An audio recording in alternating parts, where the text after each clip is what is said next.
மக்கள் அனைவருக்கும் வணக்கம். நான் உங்களோட கலைஞர் பாலு.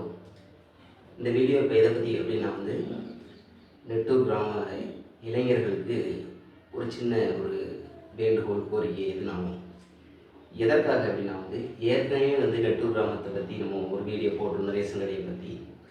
அந்த வீடியோ வெகுவான ஒரு பார்வையாளர்கள் மத்தியில் பார்த்தாங்க, ஒரு ஒரு தாக்கத்தை ஏற்படுத்திச்சு, ஒரு சிறிய மாற்றம் நடந்துச்சு. அது காரணம் மக்கள் தான். அந்த மக்கள் சேர்ந்து எல்லோரும் சேர்ந்து அந்த புகார் மனு கொடுத்தது, இந்த பேட்டியை கொடுத்தது எல்லாம் அதன் விளைவாகத்தான் அந்த மாதிரி ஒரு மாற்றம் நிகழ்ந்துச்சு.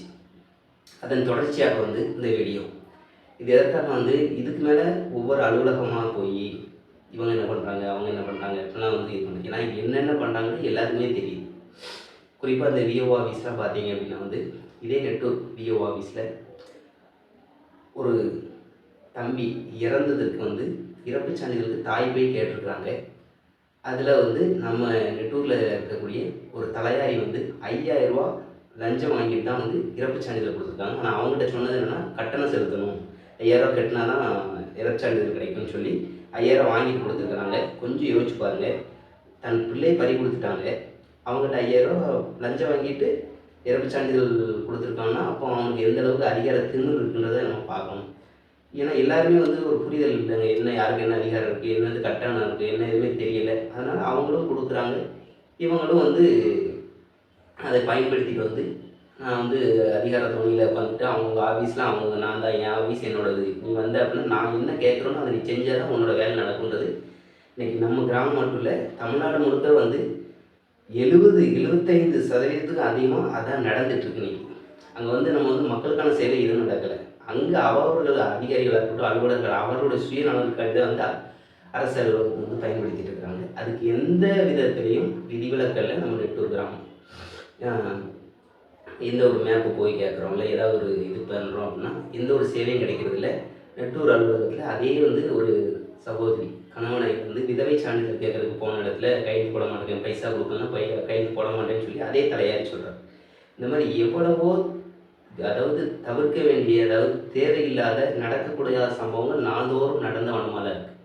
அதை கேட்குறதுக்கு யாரும் இல்லை, அதை பார்க்குறதுக்கு யாரும் இல்லை, அந்த மக்களும் இந்த அளவுக்கு ஒன்றும் கேட்குறது இல்லை. நம்ம இதை குறையாவே சொல்லிட்டு போகக்கூடாது, ஒரு மாற்றத்தை ஏற்படுத்தணும் அப்படின்னு சொல்லி கொஞ்சம் இளைஞர்களை ஒருங்கிணைச்சி வருகின்ற எதிர்வரும் காலங்களில் ஒரு ஆக்கப்பூர்வமான ஒரு செயல்களை செய்து ஒரு மாற்றத்தை நிகழ்த்தணும் அப்படின்னு சொல்லி தான் இந்த காணொலி. அது எப்படி என்ன ஏதுன்றதை நான் சொல்கிறேன். ஒன்றுமே இல்லை, இப்போ இந்த விஓ ஆஃபீஸில் எவ்வளவோ அக்கௌண்ட் நடந்துக்கிட்டே இருக்குது. இப்போ அந்த மாதிரி எதுக்குனாலும் போய் பைசா கேட்குறது, வைக்கிறது, கொடுத்தா தான் தருவேன்னு சொல்லக்கூடிய நிலைமை. ஒரு சும்மா ஒரு அந்த இதில் அப்புறமாடி நெட்டூர் அரசு மருத்துவமனையில் ஒரு கர்ப்பிணி பெண்ணுக்கு அந்த கர்ப்பிணி காலத்தில் கொடுக்கக்கூடிய சத்து பொருட்கள் எதுவுமே கொடுக்கல. கேட்டால் இல்லை நீங்கள் தான் வரணும் வைக்கணும்னு சொல்லி சட்டம் பேசுகிறாங்க. கர்ப்பிணி பெண்ணை ஒரு பொண்ணு இருக்காங்க, வெளியில் கட்டி கொடுத்துருக்காங்க. அந்த கர்ப்பகால டைமில் அரசு கொடுக்கக்கூடிய பொருட்கள் வாங்குறதுக்கு அந்த கர்ப்பிணி தான் வாங்கணும்னு சொல்கிறாங்க. ஆமாம், அது நானே பேசினேன், அது அப்படி தான் சொல்கிறாங்க. ஒரு 2 நாள் 3 நாள் வெயிட் பண்ணுங்க, அவங்க வருவாங்கன்னு சொன்னதுக்கு இல்லை வெயிட் பண்ணி வச்சுக்க முடியாது, எலும்பு தின்றும், அதான் இதாயிரும், இன்றைக்கே வாங்கணும்னு சொல்லி பேசியிருக்காங்க. எல்லாம் எதுக்கு கொள்ளடிக்கிறதுக்கு ஒரு அரசு கொடுக்குது ஒரு நலத்திட்டம். ஒரு கர்ப்ப காலத்தில் அந்த குழந்தையை ஆரோக்கியமாக பிறக்கிறதுக்காண்டி ஒரு சில பொருட்கள் கொடுக்குறாங்க, பண உதவி பண்ணுறாங்க. அதையும் கொள்ளடிச்சு கொண்டு போகணும்னு இருக்கிறாங்க. இதே நெட்டூர் அரசு மருத்துவமனையில் ஒரு குழந்தைகள் டாக்டர் நினைக்க டெம்பரவரியாக வேலை பார்த்தாருன்னு நினைக்க அவர் அங்கே போனால் ஏதாவது ஒரு டவுட் கேட்டால் சொல்கிறதில்ல, நீங்கள் கிளினிக் வாங்க, என்னோடய கிளினிக், அவரோட கிளினிக் இங்கே அதை சொல்லி அதை விளம்பரத்துக்கு தான் அரசு மருத்துவமனையை பயன்படுத்துகிறார தவிர அவர் எந்த பணியும் செய்கிறதில்லை. இந்த மாதிரி ஒவ்வொரு அலுவலகமும், குறிப்பாக சொல்லணும்னா எல்லா அலுவலகத்தையும் இது நாள்தோறும் நடந்துகிட்டே தான் இருக்குது. ரேஷன் கடையில் ஒரு வீடியோ போட்டோம், மக்கள் எல்லோரும் ஒரு கருத்து சொன்னாங்க, புகார் மனு ரெடி பண்ணி கைது போட்டாங்க. தென்காசி மாவட்ட கலெக்டருக்கு அனுப்பினோம், அந்த ஆளை மாற்றினாங்க. ஆனால் இன்றைக்கி என்னென்ன ஃபஸ்ட்டு நடந்துச்சு அதெல்லாம் இன்றைக்கி நடந்துட்டு தான் இருக்குது. மிஷினை மாற்றினாங்க, ஆளை மாற்றினாங்க. ஆனால் அந்த செயல் தொடர்ச்சி இன்றைக்கி வரைக்கும் நடந்துகிட்டே இருக்குது. இப்போவும் ஃபோனில் கூப்பிட்டு இந்த மாதிரி அந்த தெராசு படி ஏற்றி வச்சு இது பண்ணுறாங்க, அந்த மாதிரிலாம் ஃபோன் அடித்து சொல்கிறாங்க. இப்போ இதை நம்ம தொடர்ச்சியாக மக்கள் தான் அதை கேள்வி கேட்கணும். ஏன் இந்த மாதிரி தூக்கி வைக்கிறீங்க, கேட்கலாமா கேட்கக்கூடாது, அதை தான் அது கேட்கறதுக்கு ரொம்ப யோசிக்கிறாங்க. இதுக்கு மேலேயும் இந்த ஒவ்வொரு அலுவலகத்தை பற்றி இது நடக்குன்ட்டு குறை சொல்லிட்டு இருக்காங்க. அந்த இதை எப்படி மாற்றணும் அப்படின்றது, எப்படி மாற்றலாம்னா எவ்வளவோ திட்டங்கள் இருக்குது.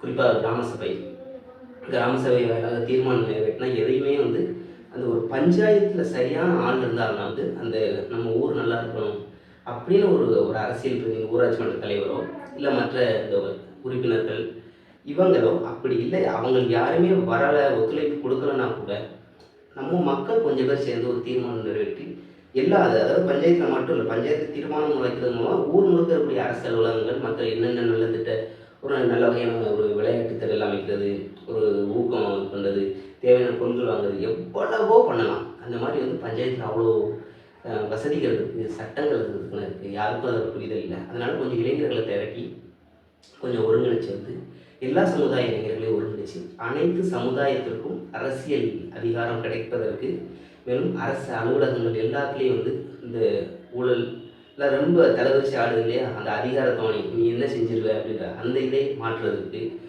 இதனால நிறைய ஒரு தேவையான செயல்களை செய்கிறதுக்கு நல்ல ஒரு முயற்சிகளை எடுக்கணும் அப்படின்னு சொல்லி தான் அதுக்கு ஒரு விழிப்புணர்வு வீடியோ தான் இது. இளைஞர்களை கொஞ்சம் ஒருங்கிணைச்சு கொண்டு போகணும் அப்படின்னு சொல்லி என்னென்ன மாற்றம் ஏற்பட முடியும், இவனால் என்ன செய்ய முடியும் அப்படிலாம் எந்த வேண்டாம். நம்ம எல்லாரும் சேர்ந்தோம் அப்படின்னா செய்யலாம். குறைஞ்ச ஒரு 50 இளைஞர்கள் 100 இளைஞர்கள் சேர்ந்தாலே போது ஒரு மாபெரும் மாற்றத்தை நடத்தலாம். அதற்கு நீங்கள் வந்து நான் கொஞ்சம் யாருக்கையே வந்து ஒரு வாட்ஸ்அப் குரூப் ஒன்று ஓப்பன் பண்ணி வச்சு இப்போ அதில் ஒரு 60க்கு மேற்பட்ட இளைஞர்கள் வந்து ஒருங்கிணைச்சு வச்சுருக்கிறோம். இன்னும் கொஞ்சம் ஒருங்கிணைப்பில் இருக்காங்க, இல்லாத பகுதியில் இருக்கக்கூடிய இளைஞர்களை ஒருங்கிணைச்சு அவர்களுக்கு வந்து கிராம சபைனா என்ன, அதில் என்னென்ன அதிகாரங்கள் இருக்குது, அந்த நிதி எதற்கெல்லாம் பயன்படுத்தலாம், அரசு அலுவலகங்களில் எந்த மாதிரிலாம் நடக்குது, அதை எப்படி தடுக்கலாம், எல்லாற்றையுமே நம்ம வந்து சொல்லி கொடுத்து ஒரு ஒரு மாற்றத்துக்கு ஏற்ப ஒரு இதை பண்ணலாம். வேறு யாருமே இது பண்ண மாட்டாங்க. எந்த ஒரு அரசு அதிகாரிகளோ இல்லை அரசியல்வாதிகளோ நமக்கு வந்து நல்லது பண்ணணும்னு நினச்சி நம்ம இருக்க வேண்டிய தேவை எந்த இதுவும் இல்லை. நம்ம இளைஞர்கள் ஒன்றிணைப்பில் ஒருங்கிணைச்சி நம்ம பண்ணலாம். இந்த இவங்க பெரிய ஆள், அவங்க பெரிய ஆள், இவன் பின்னாடி போகணுமா, அவங்க பின்னாடி போகணுமா, அந்த திருக்காரன் அந்த திருக்காரன் இந்த ஜாதிக்காரன் அந்த இது எதுவுமே வேண்டாம். ஒரு இளைஞர்கள் குரூப்பாக, அதாவது வந்து அவர்களுக்கு என்னென்ன விழிப்புணர்வு என்னென்ன நான் சொல்கிறேன், இதுதான் இதை அப்படிதான் சொல்லி ஒரு விழிப்புணர்வை ஏற்படுத்துவோம்.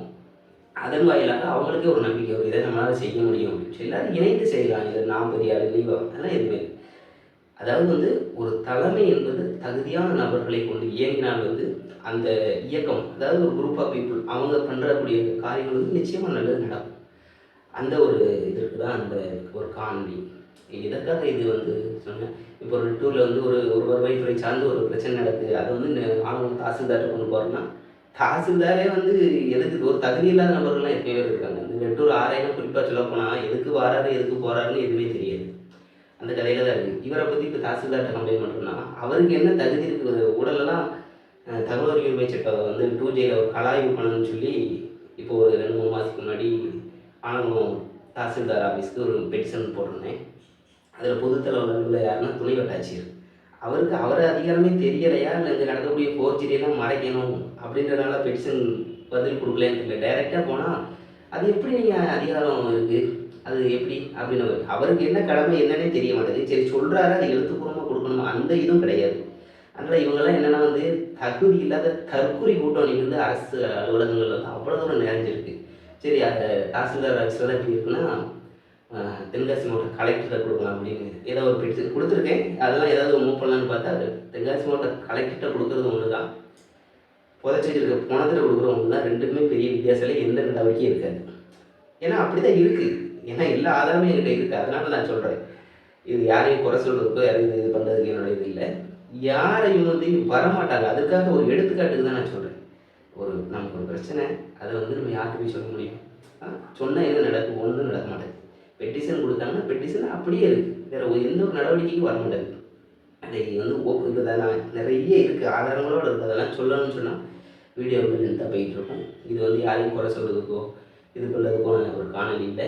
மாற்றத்தை எதிர்நோக்கி யார் என்ன வேணால் செய்யட்டும், அரசு அதிகாரிகளாக இருக்கட்டும், அரசியல்வாதி என்ன வேணால் செய்யட்டும். அவங்க வந்து இன்றைக்கி வந்து ஒரு பணம் கொடுத்தா வந்து ஈஸியாக வந்து ஓட்டு வாங்கிடலாம், சரக்கு வாங்கி கொடுத்தா ஓட்டு வாங்கிடலாம். அதனால் அரசியல்வாதிக்கு மக்களை பற்றி எந்த கவலை இல்லை. அரசு அதிகாரிகளுக்கு சட்டம் வந்து ஒரு 80% மேற்பட்ட சட்டம் வந்து புத்தகத்தில் எழுத்து வடிவில் தான் இருக்குது, செய் வடிவில் இல்லை. அதனால் அரசு அதிகாரிகள் அதை பற்றி கவலையே பட மாட்டான். ஹைகோர்ட் ஆர்டரே வந்தாலும் கக்கத்தை தூக்கி வச்சுட்டு சைடில் வந்து படுத்து கிடப்பாங்க. இதுதான் வேலை, இதுதான் நடந்துட்டு இருக்கு ஒன்று.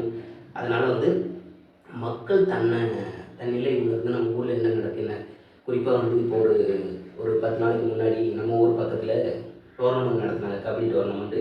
அங்கே நம்ம ஊரை சார்ந்த இளைஞர்கள் நிறைய பேர் போயிருந்தாங்க. அவங்களுக்கு போதிய பயிற்சி இல்லாதனால அவங்களால வந்து அடுத்த கட்ட நகர்வுக்கு முன்னாடி போக முடியல.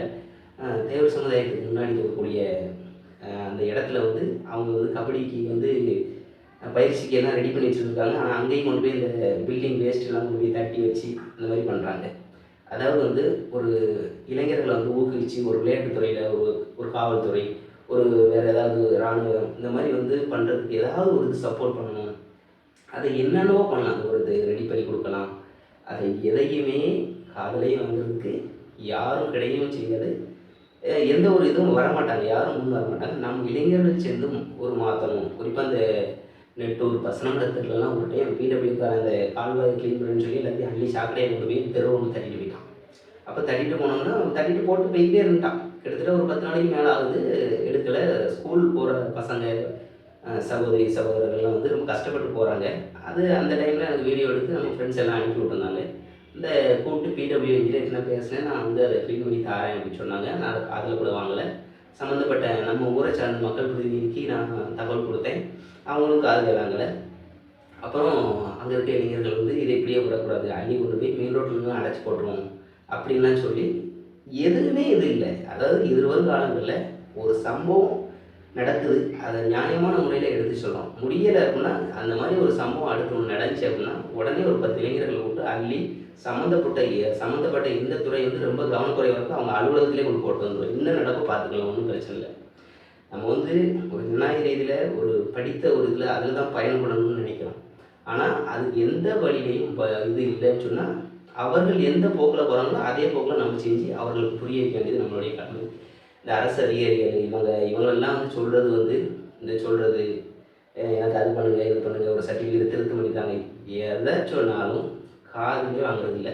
அது வந்து நடக்கிறதும் இல்லை. இது நாள்தோறும் நடக்குது. அப்போ ஏன் எதுக்காண்டினா எல்லாத்துக்கும் காரணம் மக்கள் தான்.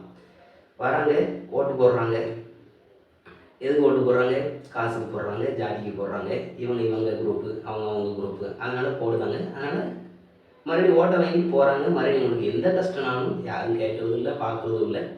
அது என்னென்ன பிரச்சனைகள் இருக்குன்னு நான் சொல்லி தெரிய வைக்க வேண்டியதில்லை, உங்களுக்கு எல்லாமே நல்லாவே தெரியும். அதனால் எதிர்வரும் காலங்களில் இளைஞர்கள் வந்து ஒன்றிணைச்சு வந்து அவங்களுக்கு ஒரு விளையாட்டு திடல், வேறு ஏதாவது ஸ்போர்ட்ஸுக்கு வேறு ஏதாவது என்னென்ன போகணுமோ அவங்களுக்கு விருப்பத்துக்கு ஏற்ப நடத்தப்படும். குறிப்பாக இந்த மாதிரி நெட்டூரில் வந்து பெரும்பான்மையான சமூகத்துடைய தேவர் சமூகம் வந்து இன்றைக்கி அரசியல் அதிகாரமற்ற ஒரு அனாதை சமூகமாக மாறிக்கிட்டு இருக்கு. அதாவது உண்மை. ஏன் அப்படின்னு வந்து அவர்களால் வந்து ஒரு பிரதிநிதியை வந்து நிறுத்தி வெல்ல வைக்க முடியாது. அதான் நடந்துட்டு இருக்கு. ஏன்னா ஒரு தெருக்காரன்னா ஒரு தரம் போட மாட்டான், இந்த தெருக்காரன் அந்த தெருக்கில் போக மாட்டான், அந்த தெருக்காரன் இந்த தெருக்கில் போக மாட்டான். அந்த மாதிரி 1008 வன்முறைகள், வழக்குகள், குற்ற பின்னணிகள் தொடர்ச்சியாக இது நாள்தோறும் ஒரு முடிவுற்ற நிலையில் போய்கிட்டே தான் இருக்குது. அந்த நிலை இருக்கக்கூடாது. எல்லா சமுதாய மக்களுக்கும் அரசியல் அங்கீகாரம் அவரவர்களின் மக்கள் பிரதிநிதிகள் வாயிலாக கிடைக்கிறதுக்கு தேவையான நடவடிக்கைகள் ஈடுபடும். அனைத்து அரசு அலுவலகங்களிலும் நடக்கக்கூடிய ஊழல்கள், லஞ்சங்கள் குறித்து தடுப்பதற்கான முயற்சிகள் எடுக்கப்படும். எதிர்வரும் காலங்களில் தேவர் இளைஞர்கள் அனைத்தரும் ஒருங்கிணைத்து திருமண மண்டபம் கட்டலாம். அது வந்து நம்மளோட சகோதர சமூகங்கள்லாம் வந்து 4 நூற்றாண்டுக்கு முன்பே இதெல்லாம் வந்து செஞ்சுட்டாங்க. ஆனால் நம்ம இப்போ வரைக்கும் ஒன்றுமே செய்யாமல் இருக்கிறோம். ஒரு இளைஞர்களுக்கு தேவையான உதவிகளை செய்யலாம், ஒரு மாற்றத்தை நிகழ்த்தலாம். எல்லா ஒரு மக்களையும் அரவணைத்து எல்லா சமுதாயத்துக்கும் தேவையான ஒரு ஆக்கப்பூர்வமான நடவடிக்கைகளில் ஈடுபடலாம்னு சொல்லி தான் இந்த காணொலி. விரைவில் ஒருங்கிணைப்புக்கான பணி நடந்துகிட்ருக்கு. விரைவில் நிச்சயமாக நடக்கும். ஒரு நல்லதொரு மாற்றத்தை நடத்த வேண்டும் என்ற ஒரு முயற்சியில் வந்து இளைஞர்கள் ஓரளவுக்கு ஒன்றிணைந்து மேலும் இளைஞர்களை ஒன்றிணைத்து மாற்றத்திற்கு செயல்படுறோம். நன்றி, வணக்கம்.